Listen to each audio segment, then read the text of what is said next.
مرحبا ويسعد أوقاتكم يا أحلى متابعين. اليوم وصفتنا هي معشوقة الجميع. أول شي بدنا كاسة رز، حبة قصيرة، وبنغسلهم بمي باردة أو فاترة. بعدين بدنا نحط لهم 150 غرام لحمة تكون دهينة، لازم تكون كتير دهينة اللحمة. بنحط لهم ملح ليمون، معلقة ومعلقة ونص ملح عادي أو حسب الرغبة انتو بتحطوا، وفلفل وبهار.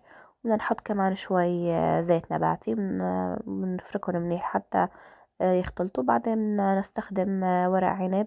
نحن عنا بأوروبا هذا سيفان، أحسن أنواع ورق العنب عنا، أنا بستخدمه للف ورق العنب. بعدين نفرد اللي بده يطلع عنده اليبرقاية تكون طويلة كتير، بده يفرد الرز على طول اليبرقاية، وبعدين يلفها من الطوارف بهي الطريقة ويرصها شوي مشان ما يطلع الرز منه. وكمان بنستمر بعملية اللف كل اليبرق. طبعا أنا اليبرق اللي بطلعه من الترابيزة بس بغسله، ما بغليه لأنه هو طري كتير وكتير رقيق وظريف يعني.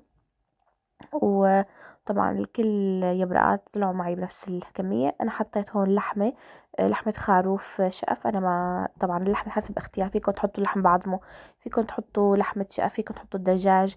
حطيت توم، تومة كاملة، وحطيت توم مقشر. وبعدين صفيتهم بالطنجرة بهي الطريقة، وحطيت كمان عليهم توم من فوق وغطيتهم، وحطيت لهم تقريبا مي لحتى انغمروا شوي. وبعدين تقلتهم بالزبدية، فيكن تقلوها بتتقيلة المحاشي. وحطيت كمان شوي زيت نباتي. بعد ما غلى اليبرق تقريبا 3/4 على الاستواء، حطيت له مكعب ماجي وعصرت عليه ليمونتين كبار. وتقريبا هي الليمون بنحطه بآخر مرحلة وقت اللي بده يقرب يستوي على الأخير. وتركتهم، بعدين صفيت ميتهم وقلبتهم بالصحن بهي الطريقة. وكتير كتير طلع طيب، ما تتخيلوا الحموضة قديش طيبة. وشكرا لكم، ولا تنسوا تتابعوني.